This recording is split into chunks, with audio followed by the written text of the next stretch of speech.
Naona kunjinamia na napita kule duka kumfunga tuseme kushafilisika. Ndugu yangu, ukisikia mwaka wa mimi kufa njaa ndio mwaka huu. Kwa sababu nimeagizisha mizigo yangu kutoka China. Leo ni mwezi wa pili. Kila siku naambiwa meli iko baharini. Ajabu hapa haifiki.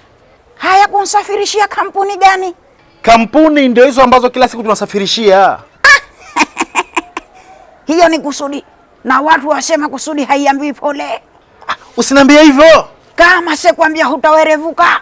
Sasa hivi watu wote wasafirisha mizigo yao kutoka China kuja Zanzibar na Tanzania kwa ujumla kwa kutumia kampuni ya Mwene Express Air Cargo. Tena hawatumii bahari, watumia anga. Vijana wasema mwewe. Siku 4 tu mzigo wafika. Mwene tunapatikana Kiembe Samaki mkabala na Azam Ice Cream. Kwa mawasiliano zaidi piga simu namba 0777 0730 29 au 0623 96 20 27. Mwene Express Air Cargo.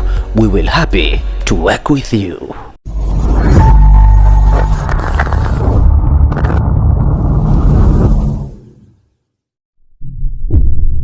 Fungani amali njema na sio kushindana njaa, ni amri ya Karima,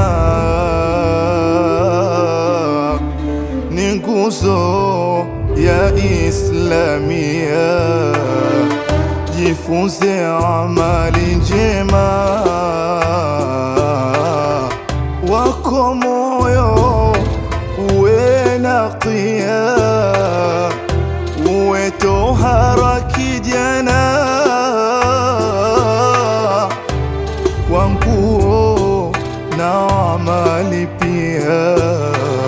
Si unachokiona cha kusumbua, roho yafunga, wacha tamaa, baya makilono na cha kuzuzu. Salamu alaikum. Waalaikum salam. Vipi hali? Nzuri. Za siku. Wema. Naona huonekani kunichama siku hizi. Nipo. Basi takunipitia pitia. Si wajua maisha. Sivyo hivyo nawe. Haya. Vipi, naona leo mambo yambadilika. Maana shazoea kila siku na kufuata mimi. Naona leo mitaa nyumbani. Kwema lakini. Kwa kwema shwari. Lakini kuja huku, kutoka huko, nikasema leo nakufuata mitaa ya kwenu. Basi lengo la mazumuni hasa la kuja huku, nikukufuata wewe. Mama, haya, nishazuiliwa lipi hilo? Maana mimi wajua nina bahati ya mpunga. Ukinikuna natoka unga. Haya. Nakwambia wewe heshima neno. Hujazuiliwa taneno. Mkwema. Ela wajua, si huwa tuna ile kawaida ya kuwa kila Ramadhani ikiingia, tuna kile kijambo chetu cha kucheza upatu. Na mara hii tukijaliwa Mwenyezi Mungu kipo kama kawaida. Sema tu safari hii kinkuja na mabadiliko. Mabadiliko gani? Manichi kanifuata. Anaambia mara hii tukicheza upatu, tucheze watu 3 tu. Mie na wewe na yeye. Safari hii ukhti Sapna kanantoa. Na sikokuwa kanantoa kwa nia mbaya. Kwa sababu yeye kule yumbali. Na ukilitizama hilo kweli akaambali. Na hapo kwenye kucheza watu 3 asema kijumbea wewe yeye akukamata pesa. Sasa wewe wasemaje hapo? Huyo Manichi. Kabla hujaniuliza mimi nasemaje, nitaka nikuulize wewe. Wewe wasemaje? Mimi naona hakuna tatizo. Hakuna shida yoyote ile. Akikamata yeye, akikamata mtu mwingine, watu nsie. Hakuna tatizo hapo. Nsawa tu mbona? Kama wewe waona sawa, kwangu mimi si sawa. Kwani? Nitaka nikupashe upashike, maana yule jirani yako, lakini unavonesha humjui uzuri. Kwa vipi? Bibi yule atafuta mtaji wa kufanyia kaimati. Na mara hii mume hana chochote, hana lolote. Kwa hiyo hana hanani, akiulizwa haungami. Nakwambia fuka rafuke, hana moshi hana mvuke. Na alichosema atakachezesha upatu.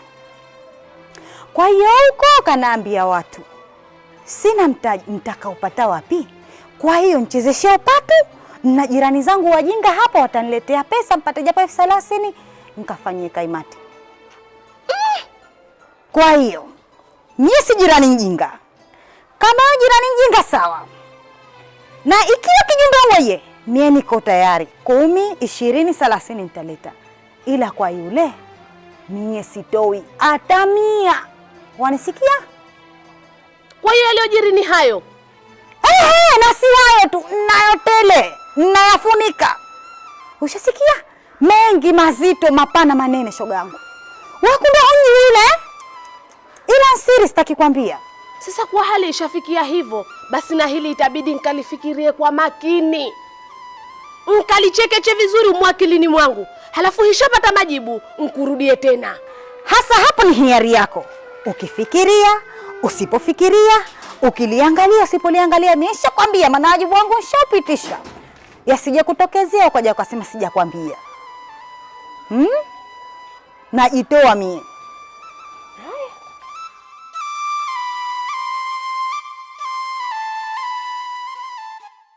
Mwanangu, kwanza hujaniambia ile dawa nilokupa vipi? Mama, alhamdulillah, nashukuru Mungu. Dawa imenifaa. Na hivi ninavyokuambia hivi, dakika 5 tu badia ndani ya kabati hazipo na watu wote hapa Kiamboni wananiogopa. Si nikwambia mimi dawa ile kiboko. Ile dawa bwana kiboko. Sasa shika na hii. Hii ndio kiboko hii. Hii mpaka nzi watakuja. Unajua nzi hawana hela wale, lakini watakuja. Hii ndio kiboko yao hii bwana. Usifanye masiara. Mimi ndio mwenyewe Binongwa. Mtaa mzima wananijua hapa. Kaniki mwanazazi zimekaa ndani za bure. Sio mchezo mwanangu. Kafanye mambo. Hai. Utakuja kuniambia kinachoendelea. Sawa eh? Haya.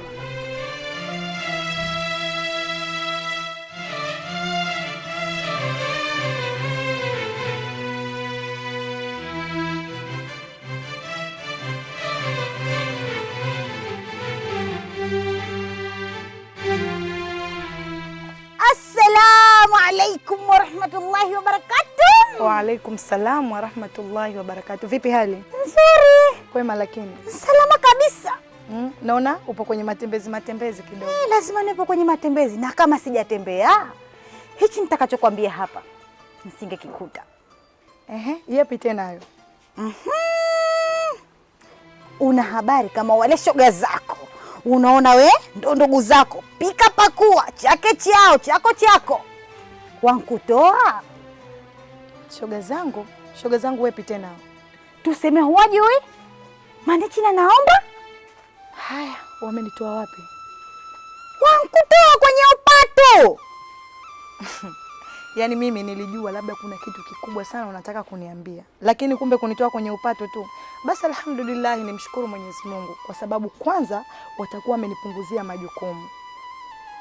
Hapa tunaingia kwenye mwezi mtukufu wa Ramadhani. Kwa hiyo mwezi huu tunatakiwa sisi tufanye ibada kwa wingi sana. Umenielewa? Kwa hiyo kama amenitoa kwenye upato, maana unajua tena mambo ya upato, alafu sisi wanawake, yule sijui pesa yake imefanya hivi, tena kugombana, kusuluhishana, mambo kama hayo, itakuwa ameniepusha nayo. Basi mimi namshukuru Mungu. Hata hulizi wankutoa kwa sababu gani? Sababu gani? Hapo ndo nilipokuwa napataka. Wansema wewe mwizi, waongoza kwanza kula pesa za watu. Isitoshe, ikishafika ile mwisho wa mwezi mtu aje chukua pesa yake, mara shilingi 10,000 haimo, 20 mpotea, siku nyingine shilingi 5,000 haimo. Ukiulizwa hiyo wapi, wasema siji kanaichukua panya, siji kanaichukua mwizi, siji kanaingia mtoto wa jirani. Na isitoshe, hivyo viatu hivyo ulivyovaa hivyo kununua kwa pesa za watu. Kama umefikia hatua ya kusema hivyo, basi tuombe kwa Mungu awasamehe. Kwa sababu wale ni binadamu kama sisi. Na hakuna binadamu ambaye ni mkamilifu. Pengine wameongea lakini hawajakusudia. Kwa tuwasamehe tu, wala haina shida. Muone huyo. Mimi nilipokuambia nilitarajia utapanda bilisi. Tundo tukapiga hivi, basi jitayarisha kwa kotajia hapa nikakusaidia kupigana. Uenda sema hivyo? Tuwasamehe, wale ni binadamu wenzetu. Basi haya. Huyu vipi huyu? Nampa jambo la maana.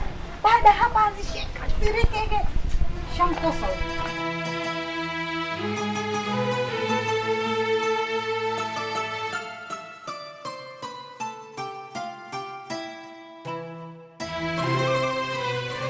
alaykum. Wa alaykum salam. Kuna kitu nataka nikuulize kidogo. Kitu gani? Yule usimama naye pale mlangoni kankupa nini? Wewe anakuhusu nani? Sikuulize kwa ubaya, lazima nijue. Ona ni yule mama yangu mzazi. Yawezekana. Hiyo ni siri yangu mimi. Na nikikuonyesha itakuwa nishavuka masharti. Muogope Mungu. Hebu nionyeshe hicho kitu. Mtoto unaambiwa akililia wembe, unaambiwa umpe kimkate. Hii hapa. Subhanallah. Umekiona hicho alichonipa? Basi.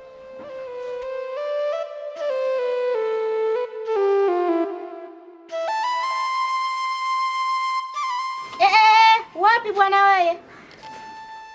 Wapi tena kwamba ninageleka au vipi? Mimi saa hizi natoka ndazangu shamba moja kwa moja ndakagua masiki yangu. Shamba?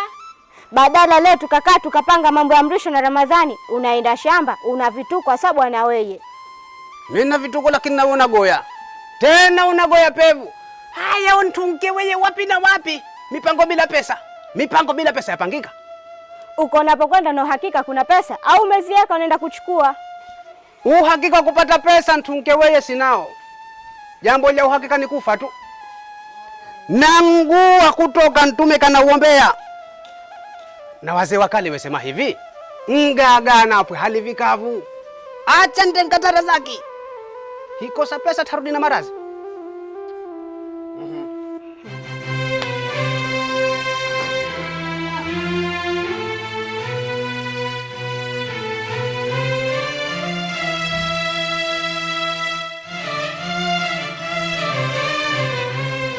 Habari ya saizi? Salama.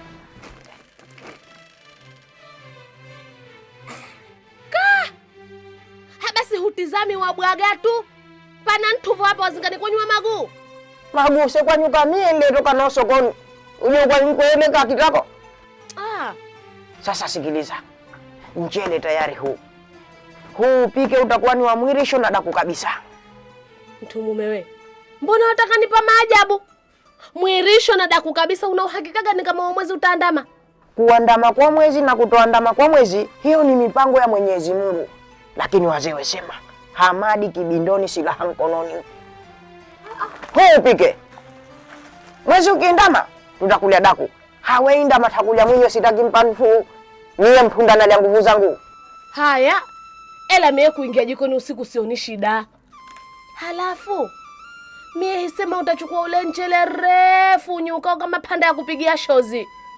Uenda chukua vibutubutu nawe? Haya si hayo maji ya futi na nyayo. Mchele refu si nzuri. Kwa sababu ule hauvimbi kiunguni wala hauvimbi tumboni. Utakuja tuweka na njaa. Ukipigwa ni upepo tu. Hamna kidu. Sasa, mkilo 10 hizi. Wewe zitie nazi, nienda tafuta kitoyo. Basi wote kilo 10 huu tutie nyunguni. Hii itakuwa sufuria ya mapete vo hii. Sasa ukenda ukitafuta hicho kitoyo, nacho kiwe kingi. Maana hii nitakayo kwenda itia nyunguni nkaramu ya Bini Isa chanchana na kijio kabisa. Nashukuru kulijua hilo.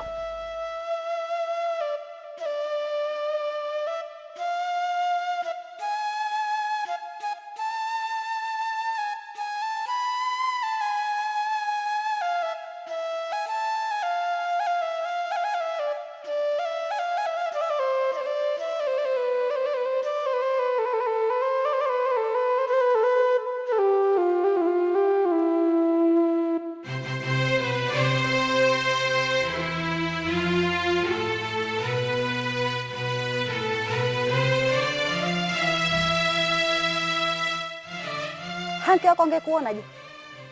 Kwa kuwa na njaa. Na kuuliza na njaa. Sijasema hivyo. Halafu nikwambia kitu kimoja bibi wewe. Mie na mke wangu hatukubaliana kwamba yeye akikuta watu waume asiwasalimie au mie kutantunke nisinsalimie. Unasikia? Nataka mambo ya kishuaini tu hapa. Haya, kwa mfano ungekuepo kwako, mke yuko mbele hapo, ukamtizama mpaka ukachoka, ungekosa nini? Sikiliza ntunke wewe. Fahari ya macho haifilisi duka. Nakwambia uone mambo ya kishuaini tu ndio yako unayotafuta hapa. Sawa, ila macho yangu mimi hayana matege. Yaona uzuri. Haya. Lakini una matege nayo. ila mimi nakwambia kitu kimoja, hayajesha, maana mimi nakujua utandu na ukoko kwa ufisadi. Ili jambo liishie papa hapa, hija hisikia lishafika kwa mke wangu.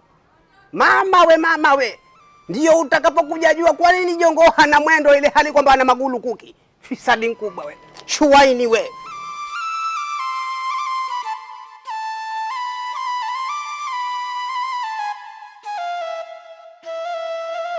Swala zote hukupita,